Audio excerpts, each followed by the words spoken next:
નમસ્કાર, સ્વાગત છે આપનું. આપ જોઈ રહ્યા છો ન્યૂઝ 18 ગુજરાતીની ખાસ પેશકશ. ભગવાન જગન્નાથની 147મી રથયાત્રા જેની ઘડીઓ ગણાઈ રહી હતી અને આજનો આ શુભ દિવસ આવ્યો છે જ્યારે ભગવાન તમારા આંગણે આવશે અને તમને દર્શન આપશે. આજનો આ દિવસ ખૂબ જ અભિભૂત કરી દેનારો રહેશે કારણ કે જગતના નાથ નગરચર્યા નીકળવાના છે. પહિંદ વિધિ મુખ્યમંત્રી ભૂપેન્દ્ર પટેલ કરશે અને ત્યારબાદ આ જાજરમાન જાત્રાનો પ્રારંભ થશે. નગરચર્યાએ જગતનો નાથ આવશે તમને દર્શન કરવા માટે. તમારી સાથે દીપેનભાઈ જોડાઈ ગયા છે. દીપેનભાઈ, આપનું ખૂબ ખૂબ સ્વાગત છે. આજનો દિવસ જેની રાહ આખા વર્ષ સુધી ભક્તો જોતા આવ્યા છે અને આજે જ્યારે ભક્તની સામે ભગવાન પોતે આવશે, કેવી લાગણી ભક્તો અનુભવશે અને સાથે સાથે પહિંદ વિધિ વિશે પણ જણાવજો. જય જગન્નાથ. મિત્રો, આજનો દિવસ ખૂબ જ અનેરો અને શ્રેષ્ઠ દિવસ છે. કહેવાય છે કે આજના દિવસે ભગવાન જગન્નાથજી ભાઈ બલભદ્ર અને બહેન સુભદ્રા સાથે નગરચર્યાએ નીકળ્યા છે અને તેથી જ આજનો દિવસ શ્રેષ્ઠ અને ઉત્તમ છે. આજના દિવસે ભગવાન જગન્નાથજી પોતાના ભક્તોની ઈચ્છાઓને પૂર્ણ કરવા માટે પોતાના ભાઈ બલભદ્ર સાથે અને સુભદ્રાજી બહેન સાથે આજે નગરચર્યાએ જે દર વર્ષે નીકળે છે અને તેથી જ ભક્તોનું કલ્યાણ કરે છે. ભગવાન જગન્નાથજીના સ્વરૂપો ઘણા બધા છે. આપણા ભારત વર્ષની અંદર ભગવાન નારાયણના 4 ધામ છે: બદ્રીનાથ, દ્વારકા, જગન્નાથપુરી અને રામેશ્વર. માટે જ ભગવાન જગન્નાથજીના દર્શન કરવા માટે આપણે રોજ પ્રતિ દિવસ ભગવાન ઠાકોરજીની સેવા પૂજા અર્ચના આપણે કરતા હોઈએ છીએ.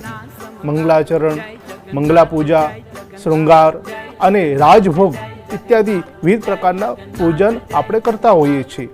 તો આજના દિવસે જ્યારે ભગવાન જગન્નાથજી નગરચર્યાએ નીકળ્યા છે તો આજે એમના વિશે આપણે વિશેષ વાત કરીશું. આપણે તો ભગવાન જગન્નાથજી અને બલભદ્ર સાથે સુભદ્રા બહેન સાથે જ્યારે નગરની રથયાત્રાએ નીકળે છે તો સૌપ્રથમ પહેલાં તો મોટા ભાઈ બલભદ્ર તે પ્રથમ રથનો જે છે તે પ્રારંભ થાય છે.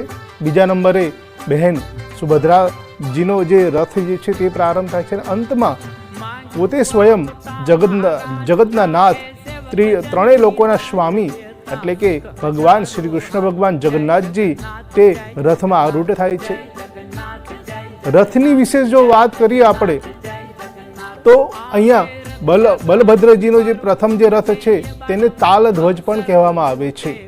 તે તાલ ધ્વજ રથની સાથે 4 અશ્વ હોય છે.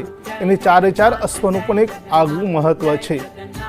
ભગવાન જગન્નાથ બલભદ્રજીના જે રથ જે છે તેને એમ કહેવાય છે કે ભાઈ પીળો રંગ અને લાલ રંગની સાથે લીલો રંગ પણ તે રથને પણ શોભાયમાન આપે છે અને માટે જ તેમનો જે રથ જે છે અનેરો છે. ભગવાન બલભદ્રજીના જે રથના જો દર્શન કરો છો તો તમારા શરીરના અંગોની જે કે પીડાઓ હોય છે તેમાં તમને રાહત મળે છે. માટે જ ભગવાન બલભદ્રજીના જે દર્શન કરો છો, રથના દર્શન કરો છો તો તમને આ લાવો જે છે તમારા માટે ઉત્તમ અને શ્રેષ્ઠ છે. કારણ કે તમારા નસીબમાં અને ભાગ્યમાં હોય તો જ દર્શન થાય છે. કારણ કે જ્યારે ભગવાન બોલાવે ને ત્યારે જ આપણે દર્શન કરી શકીએ છીએ, ત્યારે જ કોઈ એવા શુભ કાર્ય આપણે કરતા હોઈએ છીએ. બીજા નંબરનો જે રથ જે છે બહેન સુભદ્રાજીનો જે રથને આપણે જાણીએ છીએ તે પદ્મધ્વજ નામથી અને તેથી જ તેમના દર્શન કરવાથી બહેનોમાં જે છે કે આંતરિક જે છે ઉર્જાઓની પ્રાપ્તિ થાય છે, લાગણીઓ જે છે તે પ્રાપ્ત થાય છે, પણ શરીરની રહેલી પીડાઓ તો નષ્ટ થાય છે પણ સૌભાગ્યની વૃદ્ધિ થાય છે. અને માટે જ આ રથનું જે છે દર્શન કરવાનું પણ એક આગવું મહત્વ છે. ભગવાન જગન્નાથજીના રથ વિશે જો વાત કરીએ તો ગરુડ ધ્વજ વિશે પણ કહેવામાં આવે છે, નંદી ઘોષ વિશે પણ કહેવામાં આવે છે અને તેથી જ તેમના દર્શન કરવાથી જ આપણા જન્માંતરના જે છે પાપો નષ્ટ થઈ જાય છે. તેમની સેવા કરવાથી, તેમના રથને આગળ વધારવાથી અને તે રથને ખેંચવાથી પણ એમ કહેવાય છે કે આપણા જન્માંતરના જે છે પાપો નષ્ટ થાય છે. માટે જ જ્યારે ભગવાન જગન્નાથજી પોતાના મોટા ભાઈ બલભદ્ર અને બહેન સુભદ્રા સાથે નગરચર્યાએ નીકળ્યા છે, તો અવશ્ય આજના દિવસે તેમના દર્શન કરવા એ આપણા માટે એક આગવું મહત્વ બને છે. હવે વાત કરીએ તો જગન્નાથજી અને બલભદ્રજી અને સુભદ્રાજીનું જે સ્વરૂપ જે છે ને બન્યું છે ને એની પાછળ એક કથા છે. કહેવાય છે કે 16,108 જે ભગવાન શ્રી કૃષ્ણની જે રાણીઓ છે તે રોહિણી માતાજીને પ્રાર્થના કરે છે કે ભગવાન શ્રી આપણા નાથ જે છે અમારા, કે જે અમને તો બહુ જ પ્રેમ કરે છે, પરંતુ એમના જીવનમાં રાત દિવસ રાધે રાધેનું સ્મરણ હંમેશા કરતા હોય છે, તે ક્યારે ભૂલતા નથી. અને તે રાસલીલા વિશે પણ પૂછવામાં આવે છે કે તેમને વૃંદાવનની અંદર રાસલીલા કઈ રીતે રચાવી હતી. ત્યારે જ્યારે બહેન સુભદ્રા હોય ત્યારે રોહિણી એમ કહે છે કે દીકરી હોય તો તે એની સામે આ વાત કરવી પણ મન સંકોચાય. એટલે સુભદ્રા બહેનને કહેવામાં આવે છે કે તમે દ્વારની બહાર રહો અને તમે એ ધ્યાન રાખશો કે દ્વારની અંદર કોઈ આવી શકે નહીં. એટલે સુભદ્રાજી દ્વારની બહાર રાહ જોવે છે અને પ્રતીક્ષા કરે છે કે ક્યારે મને બોલાવે, અને તે જ ક્ષણની અંદર ભગવાન શ્રી કૃષ્ણ અને બલભદ્રજી સાથે ત્યાં આવે છે અને ત્રણેય દ્વારની બહાર કાન રાખીને રોહિણી માતાજી કથા કહી રહ્યા છે તે શ્રવણ કરતા હોય છે. અને તે શ્રવણના ભક્તિના માધ્યમથી તે ત્રણેયનું સ્વરૂપ જે છે ને એમ કહેવાય છે કે આંખો મોટી થઈ જાય છે અને હાથ પગ સંકોચાઈ જાય છે.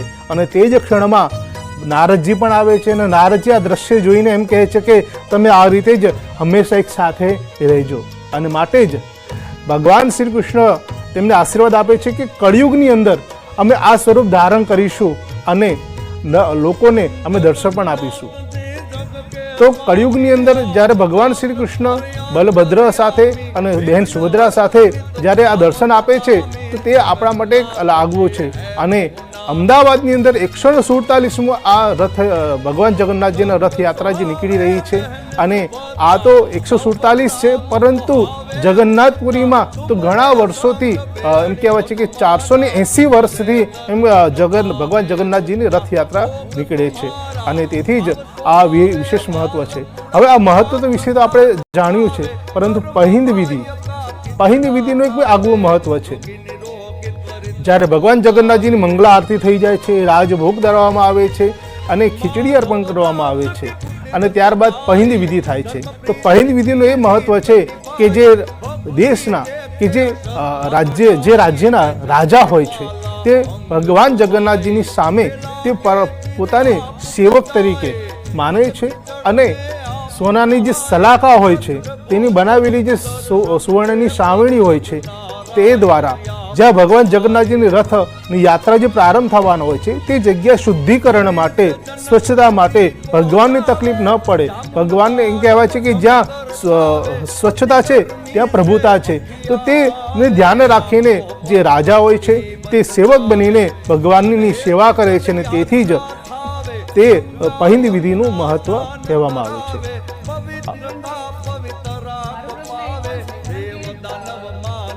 ભગવાન અવતરિત થયા અને કૃષ્ણના સ્વરૂપમાં પોતાની બાળ લીલાઓ કરી, અલગ અલગ નામથી તેમને બોલાવતી ગોપીઓ પણ, અને જ્યારે ભગવાન તેમને દર્શન ના આપે તો એ વિરહની આગ તેમનાથી સહન નહોતી થતી.